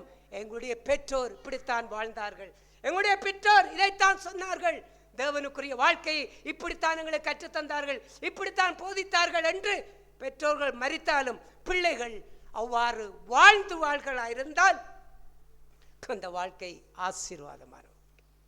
என்னுடைய தகப்பனை குறித்து நான் உங்களுக்கு சொல்லுகின்றேன். அவர் ரட்சிக்கப்பட்ட காலத்திலே அவர் நல்ல ஒரு விசுவாசமுள்ள ஒரு தகப்பன். அவர் அதிகமாக ஜெபிப்பார். அவர் நடிஜாமம் எந்த நேரத்திலும் அவர் ஜெபித்து கொண்டிருப்பார். அதிகமாய் வேதத்தை தியானிப்பார். எந்த நேரமும் அவர் வேத புத்தகத்தை திறந்து வைத்துக் கொண்டே இருப்பார். ஒரு சின்ன விளக்கை, அது 12 மணியா இருக்கலாம், 1 மணியா இருக்கலாம், நடி ஜாமமா இருக்கலாம், விளக்கை கொளுத்தி வைத்துக்கொண்டு நான் திடீரென்று எழும்பி தொழிலுக்கு போவதற்கு அங்கே நடிஜாமத்தில் எழுந்து போகும்போதோ இல்லாவிட்டால் திடீரென்று அங்கே வரும்போதோ அங்கே விளக்கு கொளுத்தப்பட்டு வேதம் படித்து கொண்டே இருப்பார். இல்லாவிட்டால் கண்ணை மூடி ஜெபித்து கொண்டே இருப்பார். நல்ல ஜெபாவி நிறைந்தவர், நல்ல வேத தியான நிறைந்தவர். அவர் பாடல்களை கூட எழுதி படிப்பதற்கு எல்லாம் தேவனுடைய கிருபையை பெற்றவர். தேவனுக்கு ஊழியம் செய்வதற்குரிய பாரம் உள்ளவராய் இருந்தார். ஆனால் கர்த்தருடைய அழைப்பு கிடைக்கவில்லை. இதெல்லாம் அவருடைய உள்ளத்திலே பெரிய வாஞ்சையா இருந்தது. தவறு செய்தால் உடனே அதற்காக தாழ்த்தி மன்னிப்பு கேட்பார். அவர் தனக்கு நடக்க முடியாதிருந்தாலும், தன்னுடைய வியாதி வேதனை இருந்தாலும் கர்த்தருடைய சமூகத்துக்கு போவதற்கு ஒருபோதும் அதை தடையாய் வைக்க மாட்டார். வாஞ்சியோடு சபைக்கு வருவார், வாஞ்சியோடு ஜெப கூட்டங்களுக்கு வருவார், அங்கே பங்கு கொள்ளுவார். ஏன்? காரணம், அது என்னுடைய தகப்பனிடத்தில் இருந்த ஆசீர்வாதம். அதற்காக கர்த்தரை மகிமைப்படுத்துகின்றேன். ஆனால் அந்த வாழ்க்கை, அந்த ஆசீர்வாதம் தான் இன்றைக்கு அவருடைய அத்தனை பிள்ளைகளையும் ரட்சிக்கப்பட்டு ரட்சிப்புக்குள்ளாக அத்தனை பிள்ளைகளும் இன்றைக்கு வாழ்கின்றார். ஆனால் அப்படிப்பட்ட வாழ்க்கையிலே, அப்படிப்பட்ட ஜீவியத்திலே அந்த தகப்பனாரை போன்ற ஆவியிலே தேவனை கனம் பண்ணி அவரை சேவிக்கின்ற அந்த வாழ்க்கையிலே பிள்ளைகள் எப்படிப்பட்டவளா இருக்கின்றோம்? அவருடைய வாஞ்சையும் விருப்பமும் எதுவா இருந்ததோ அதை அப்படியே கர்த்தர் அவர் அங்கே அவருடைய பிள்ளைக்கு கொடுத்தார், எனக்கு தந்தார். அவர் ஊழியம் செய்ய விரும்பினார். கர்த்தருடைய அழைப்பு கிடைக்கவில்லை. ஆனால் தாவீது சொன்னார், நீ ஆலயத்தை கட்ட மாட்டாய், அவருடைய பிள்ளை கட்டுவான் என்றார். அவர் செய்யவில்லை. ஆனால் அவருடைய பிள்ளைக்கு கர்த்தர் அதை கொடுத்திருக்கின்றார். என் தகப்பனிடத்திலிருந்து நான் கற்றுக்கொண்டேன். வேதத்தை அவர் எவ்வாறு தியானிக்கின்றார், எவ்வாறு ஜெபிக்கின்றார், எவ்வாறு தாழ்மையுள்ள ஒரு வாழ்க்கையில் இருக்கின்றார், கர்த்தருக்கு எவ்வாறு முதலிடம் கொடுக்கின்றார், எல்லாவற்றையும் என்னுடைய மனதிலே அதை பார்க்கும் பொழுதெல்லாம் என்னுடைய இருதயத்திலே பதித்தேன். அந்த ஆசீர்வாதம் இன்றைக்கு என்னை ஆசீர்வதித்திருக்கிறது என்று நான் சொல்லுவேன். ஆகையால் என்னுடைய தகப்பன் மரித்து விட்டார். அவர் மரித்தாலும் என்னுடைய தகப்பன் என்னை இவ்வாறு அவர் என்னை ஆசீர்வதித்தார். அவர் மரிப்பதற்கு முன்பாக கடைசியாக எனக்கு ஒரு கடிதம் எழுதினார். நான் அந்த போர் காரணமாக நான் அங்கே இங்கால் விடுதலை புலிகளின் கட்டுப்பாட்டுக்குள் இருந்தேன். அப்போது கடைசியாக கடிதம் எழுதினார். அந்த கடிதம் ஒரு தீர்க்க தரிசனமாக என்னுடைய வாழ்க்கையிலே அந்த கடிதம் இருந்தது. அந்த கடிதத்திலே அவர் எழுதினார், உலக காரியங்கள் எல்லாம் எழுதவில்லை. அப்போது எனக்கு பிள்ளைகள் இல்லை, உன்னுடைய பிள்ளைக்காக நீ அங்கே வைத்தியரிடத்திலே கொண்டு காட்டு, நீ அதை செய் இதை செய், நீ கவனமாயிரு, சண்டை யுத்தங்கள் நடக்கின்றது, அங்கே பாதுகாப்பாயிரு, கண்ட மாதிரி தெரியாதே, இதெல்லாம் அவர் அதெல்லாம் எழுதவில்லை. அவர் அதை எழுதவில்லை என்பதற்காக அவர் அக்கறை இல்லை என்று சொல்லவில்லை. அவருடைய இருதயத்தில் இருந்த பாரம் எல்லாம் அவர் எழுதினார், நான் கர்த்தரிடத்திலே பெற்ற ஊழியத்தை கடைசி வரைக்கும் செய்ய கவனமாயிரு, துன்பங்கள் உபத்திரவங்கள் வாழ்க்கையிலே உனக்கு நேரிட்டால் கர்த்தருடைய ஊழியத்தை விட்டு பின்வாங்கி விடாதே, சோர்ந்து போய் விடாதே, கவனமாய் இருந்து கர்த்தருடைய ஊழியத்தை செய் என்று எழுதின வார்த்தை. அது தீர்க்க தரிசனத்தினுடைய வார்த்தை. அந்த ஊழியத்தின் நிமித்தமாக எத்தனையோ பிரச்சனைகள், உபத்திரவங்கள், சோதனைகள், ஊழியத்தை விட்டு பின்வாங்கக்கூடிய எத்தனையோ போராட்டங்கள் வந்தது. கர்த்தர் பாதுகாத்தார். யாரை கொண்டு பாதுகாத்தார்? என் தகப்பனுடைய விசுவாசத்தை கொண்டு கர்த்தர் அந்த காரியத்தை எனக்கு ஆசீர்வதித்து கொடுத்தார். உன்னுடைய முகத்தை இனி நான் பார்ப்பேனோ எனக்கு தெரியாது, உன்னுடைய முகத்தை பார்ப்பதற்கு முன்பாக நான் மரித்து விடுவேன் என்று நினைக்கின்றேன் என்று எழுதியிருந்தார்.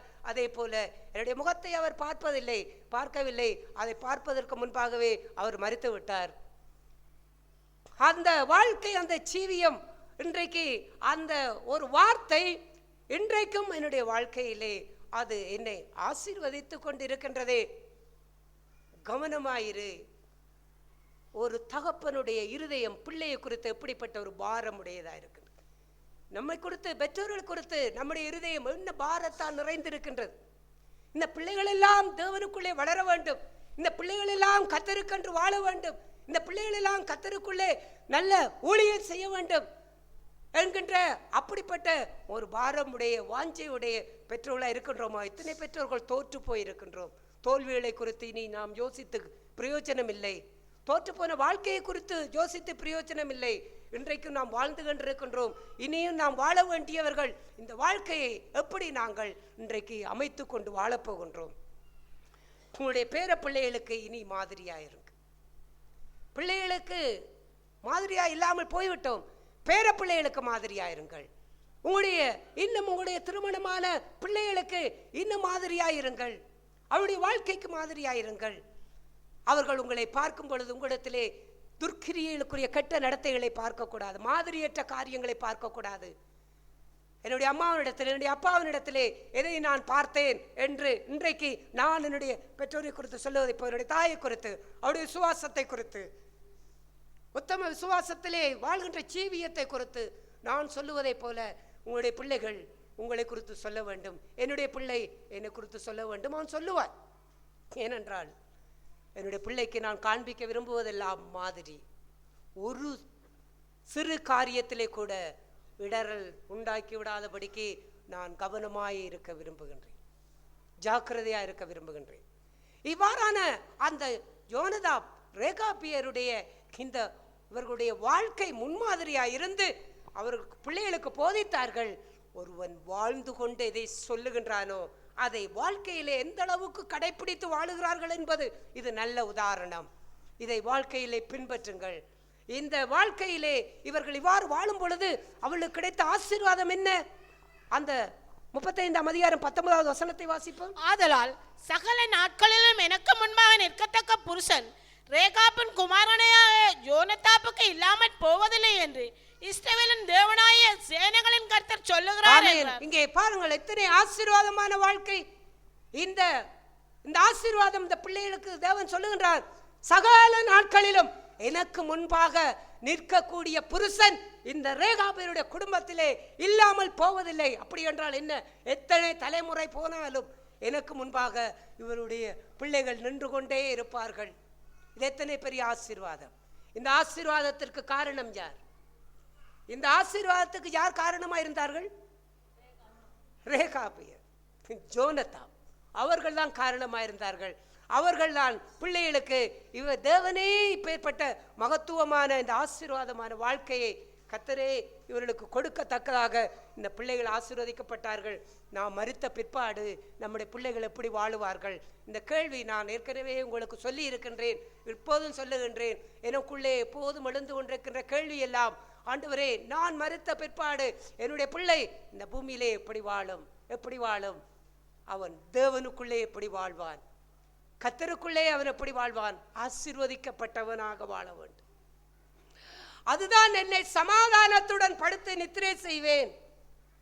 என்னுடைய மனம் அங்கலாய்க்காமல், ஐயோ நான் சாக போகின்றேனே, இந்த பிள்ளை எப்படி வாழப்போகுது, ஐயோ இந்த பிள்ளை சபைக்கு போகுமா, ஐயோ இந்த பிள்ளை மனம் திரும்புமா, ரட்சிக்கப்படுமா, தேவனை தேடுமா, தேவனுடைய ஆசீர்வாதத்தோடு வாழுமா என்றெல்லாம் மன அங்கலாய்ப்போடு படுக்கைக்கு செல்லுகின்ற வாழ்க்கை அல்ல. சமாதானத்தோடு நான் மரித்தாலும், பெற்றோர்கள் நாங்கள் மரித்தாலும், எங்கள் பிள்ளைகள் தேவ பக்தி உள்ளவர்களாய் வாழுவார்கள். ஆசீர்வதிக்கப்பட்ட வாழ்க்கை. இந்த வாழ்க்கை நம்முடைய வாழ்க்கையிலே ஆசீர்வாதமாக இருக்கட்டும். ஆகாப் தேவனுடைய வார்த்தையில் கீழ்ப்படியாமல் பாகாலை பின்பற்றினார். கர்த்தர் ஆகாப்புடைய சுவரிலே அதனுடைய சிறுநீரை கழிப்பதற்கு ஒரு நாய் கூட ஆகாப்புக்கு மீதியாக இருக்காது, எல்லாம் அழிக்கப்படும் என்று அவருடைய வம்சமே அழிக்கப்பட்டது. தேவனுக்கு மாதிரிகளாய் வாழ வேண்டும். சவுல் தேவனுடைய வார்த்தையை கீழ்ப்படியவில்லை, ஆனால் ஜோனத்தான் கர்த்தரை கனம் பண்ணினான். இன்றைக்கு வாலிப பிராயத்தில் இருப்பவர்கள் இல்லாவிட்டால் பெற்றோர்கள் மாதிரியாய் இல்லாமல் வாழ்கின்றார்கள் என்று சொல்லக்கூடிய பிள்ளைகளாய் இருக்கக்கூடியவர்கள், உங்களுக்கும் ஒரு மாதிரியை சொல்லுகின்றேன். சவுல் மாதிரியாய் பிள்ளைகளுக்கு வாழவில்லை, ஆனால் ஜோனத்தான் தன்னுடைய தகப்பன் இப்படி இருக்கிறார், அவன் வளர்ந்து விட்டான், ஆனால் தன்னுடைய தகப்பன் இப்படி இருக்கின்றார் என்று பார்த்து தகப்பனுடைய வழியிலே போகவில்லை, அவன் தேவனை தேடினார். தாவீதோடு தேவனுடைய மனுஷனோடு ஐக்கியம் கொண்டார். அது நிமித்தம் சவுலுடைய எல்லா பிள்ளைகளும் மரித்து அழிந்தார்கள். ஆனால் ஜோனத்தான் நிமித்தம் தாவீதுடைய பந்தியிலே ஜோனத்தானுடைய மகன் நினைவு கூறப்பட்டு அவன் ஆசீர்வதிக்கப்பட்டான். ஆகையால் மாதிரி இல்லை, எங்களுடைய பெற்றோர் மாதிரி இல்லை என்று சொல்லக்கூடிய பிள்ளைகளே, இன்றைக்கு நீங்கள் நாளைக்கு நீங்கள் ஒரு பெற்றோராய் மாறப்போகின்றீர்கள். ஒரு பிள்ளைக்கு நீங்கள் தகப்பனாய் தாயாய் மாறப்போகின்றீர்கள். இன்றைக்கு வாலிப பிராயத்தில் இருப்பவர்கள் திருமணமாகி நீங்கள் நாளைக்கு ஒரு பிள்ளைக்கு அம்மாவாக அப்பாவாக மாறப்போகின்றீர்கள். அப்போது நீங்கள் உங்களுடைய குடும்பத்திற்கு எப்படி மாதிரியாய் வாழுவீர்கள்? உங்கள் பிள்ளைக்கு எப்படி மாதிரியாய் வாழுவீர்கள்? அந்த வாழ்க்கையை அந்த நேரம் வரும்போது நீங்கள் தேடிக்கொள்ளாதீர்கள். வெள்ளம் வரும் முன்னே அணையை போடுங்கள். இப்பொழுதே உங்களுடைய வாழ்க்கையை மாதிரியாய் வைத்துக் கொள்ளுங்கள். உங்களுக்கு கீழே இருக்கின்ற தம்பியோ தங்கச்சியோ இல்லாவிட்டால் அந்த சபையில் இருக்கக்கூடிய சிறுவர்களோ, அவர்களுக்கு உங்கள் வாழ்வை மாதிரியாய் வைத்துக் கொள்ளுங்கள். முன்மாதிரியாய் வாழுங்கள். உங்களுடைய வாழ்க்கையை அவர்கள் பார்க்க வேண்டும், பார்த்து அவர்கள் பின்பற்ற வேண்டும். அந்த வாழ்க்கையிலே அவர்கள் ரட்சிக்கப்பட வேண்டும். அப்படிப்பட்ட ஒரு வாழ்க்கைக்கு ஏதுவாக இன்றைக்கும் இருக்கக்கூடிய திருமணமாக இருக்கக்கூடியவர்கள், இல்லாவிட்டால் வாலிப பிராயத்தில் இருக்கக்கூடியவர்கள், இன்னும் பிள்ளைகள் பெறாமல் இருக்கக்கூடிய பெற்றோர்கள், நீங்கள் எல்லோரும் யாவரும் பிரதானம். தேவன் உங்களுக்கென்று ஒரு குடும்பத்தை தரும் பொழுது போதனை அல்ல, மாதிரியே தேவையானது. ஆகையால் கர்த்தருக்கேற்ற போதனையிலும் சிக்ஷையிலும் அவர்களை வளர்ப்பீர்களாக. நீங்கள் வளர்க்கும் பொழுது நீங்கள் எதை போதிக்கிறீர்களோ அது உங்களுடைய வாழ்க்கையிலே உங்களுக்குள்ளே அது நடைமுறையிலே நீங்கள் வாழ்ந்திருக்க வேண்டும். நீங்கள் அதை விசுவாசிக்கிறவளாக இருக்க வேண்டும். நீங்கள் அதை தேடுகிறவளாக இருக்க வேண்டும். அப்பொழுதுதான் அது அவருடைய வாழ்க்கையிலே உரைக்கும். அதுதான் சாரமுள்ள உப்பு, அதுதான் அவர்களை சாரமேற்றும், அதுதான் பிள்ளைகளை நல்வழியிலே நடத்தும். இந்த மாதிரி நம்மிடத்தில் இல்லை என்றால் நம்முடைய பிள்ளைகள் சீரழிந்து கெட்டு போய் விடுவார்கள். அவர்களை ஆதாயப்படுத்த முடியாது. கவனம் இளங்குடும்பங்கள் கவனம். இன்றைக்கு உங்களுடைய பிள்ளைகள் சிறுவர் பிள்ளைகளாக இருக்கின்றார்கள். கவனமாயிருங்கள், மாதிரியாய் வாழுங்கள். உபதேசம் 2வது, மாதிரியை காண்பியுங்கள். பிள்ளைகளுக்கு முன் சண்டை போடாதீர்கள், பிள்ளைகளுக்கு முன் வாக்குவாதப்படாதீர்கள், பிள்ளைகளுக்கு முன் அடுத்தவளை பற்றி குறை சொல்லாதீர்கள், பிள்ளைகளுக்கு முன் அது இல்லை இது இல்லை என்று சொல்லி அங்கே பூமிக்குரிய தேவைகளுக்காக பணம் இல்லை பொருள் இல்லை என்று குறை சொல்லி கவலைப்பட்டு பிள்ளைகளுக்கு முன்பாக முறுமுறுத்து கொண்டு இருக்காதீர்கள். பிள்ளைகளுக்கு முன்பாக கடன் வாங்கி கொண்டு பிள்ளைகளுக்கு துர்க்கிரியைகளை காண்பிக்காதீர்கள். பிள்ளைகள் உங்களை பார்க்கின்றார்கள். கர்த்தரை கனம் பண்ணுங்கள், கர்த்தருக்கு முதலிடம் கொடுங்கள். கெட்ட மாதிரியை பிள்ளைகளுக்கு காண்பித்தால் அவர்களுடைய வாலிப பிராயம் சீரழியும். கவனமாய் எழுதி வைத்துக் கொள்ளுங்கள். கெட்ட மாதிரி குடும்பத்திலே இருந்தால் அவர்கள் ஆதாயப்பட மாட்டார்கள், கெட்டு போய் விடுவார்கள். நம்முடைய பிள்ளைகள் அவ்வாறான நிலைக்கு போனதற்குரிய காரணமும் ஒரு வகையிலே நாம் மாதிரியாய் எந்த அளவுக்கு வாழ்ந்திருக்கின்றோம், அங்குதான் தவறு நடந்திருக்கின்றது. நாம் நம்மை சீர்படுத்தி கொண்டவர்களாய், நம்மை சரிப்படுத்தி கொண்டவர்களாய், தேவனுக்கு முன்பாய் தாழ்த்தினவர்களாய் அவரிடத்திலே நாங்கள் ஒப்புக்கொடுத்து இந்த காலத்திலே, நாம் உயிரோடு இருக்கின்ற காலத்திலே இந்த பிள்ளைகளை ஆதாயப்படுத்தும்படிக்கு நாங்கள் ஒவ்வொரு பெற்றோர்களும் இனிமேல் நல்ல மாதிரியாய் வாழ பிரயாசப்படுங்கள். கவனமாய் வாழ்ந்து இந்த குடும்பத்தை நாம் பாதுகாத்து நாம் மரித்த பிற்பாடும் கர்த்தர் நம்முடைய பிள்ளைகளை பார்த்து ஜோனத்தாப்பின் நிமித்தம், ரேகாப்பின் நிமித்தம், ஜெனிட்ராசி நிமித்தம் இந்த பிள்ளையை நான் ஆசீர்வதிப்பேன். ஒவ்வொரு பெற்றோருடைய பெயர்களையும் சொல்லி இவர்களின் நிமித்தம் இந்த பிள்ளையை நான் ஆசீர்வதிப்பேன், பாதுகாப்பேன். இந்த ஒரு ஆசீர்வாதம் நிறைந்த வாழ்வை குடும்பத்திலே நாம் எல்லோரும் கவனமாயிருந்து மாதிரியாயிருந்து பிள்ளைகளை கர்த்தருக்கேற்ற போதனையிலே வளர்ப்போம். கோபமூட்டும்படி நாம் நம்மிடத்திலே வாழாத ஒன்றை பிள்ளைகளுக்கு சொல்லி கண்டித்து அவர்களை கோபமூட்டுகிற வாழ்வை ஒழித்து விடுவோம், அதை அழித்து விடுவோம். அதனால் எந்த பிரயோஜனமும் இல்லை. இந்த ஆவிக்குள்ளே நாம் சிந்தை கொண்டவர்களாய் நாம் வாழுவோம். கர்த்தர் நம்மை ஆசீர்வதிப்பாராக. பேசிய வார்த்தைக்காக தேவனை அதிகமாக சோதரிக்கிறேன். இயேசு கிறிஸ்து நல்ல மாதிரியை அந்த பூமியிலே உருவாக்கி நல்ல ஒரு வாழ்க்கையின் ஜீவியத்தை அவர் கற்றுக் கொடுத்தார். எல்லா காரியங்கள் மத்தியிலும் நல்ல மாதிரியை காண்பித்தார். பிள்ளைகள் மத்தியிலே நல்ல மாதிரியை காண்பித்தார். ஒவ்வொரு சோரிடத்திலையும் ஒரு மனுஷரிடத்திலையும் நல்ல மாதிரியை விதமாய் அங்கே ரட்சிப்புக்குரிய வாழ்க்கையின் ஜீவியத்தை அங்கே கற்றுக்கொள்ளணுங்கிறதை அவர் காண்பித்தார். கேட்ட வார்த்தையின் பிரகாரம் உண்மையாக என்னுடைய வாழ்க்கையிலும் நான் உண்மையாய் பிள்ளைகளுக்கு நல்ல ஒரு வாழ்க்கையின் ஜீவியத்தை நடப்பித்து வாழவே நான் அதிகமாய் வாஞ்சிக்கிறேன்.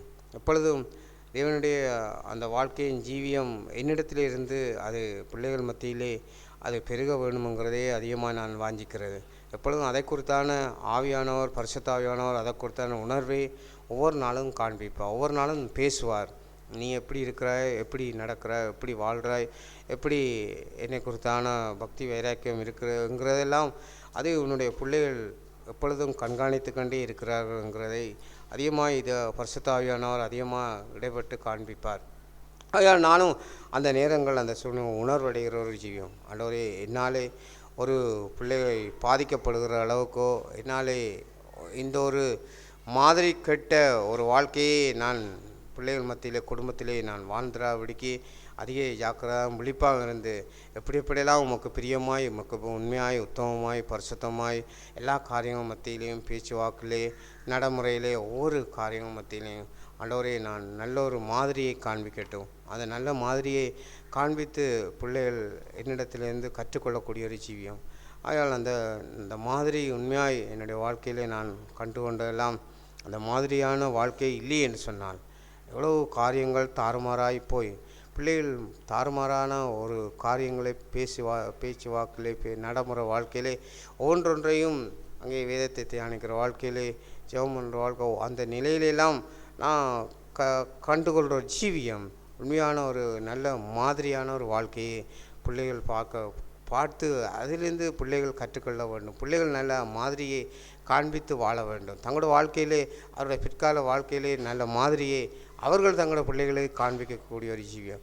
என்னுடைய ஜீவியத்திலும் நானும் இயேசுவை போல் உண்மையாய் நல்ல ஒரு மாதிரியை காண்பித்து என்னுடைய வாழ்க்கையிலே தொடர்ந்தும் அப்படியாப்பட்ட ஒரு வாழ்க்கைக்குள்ளே நடக்க தேவன் எனக்கும் கிருபை செய்வார்னு சொல்லி விசுவாசத்தோடு அறிக்கை செய்கிறேன். நான் தேவனுடைய மகத்துவமுள்ள அவருடைய வார்த்தைக்காக நான் தேவனை அதிகமாய் ஸ்தோத்தரிக்கிறேன். ஒரு பேசினான அந்த சகோனுடைய ஜீவியம், தன்னுடைய தகப்பனாருடைய ஜீவியத்தை நான் அறிவேன்.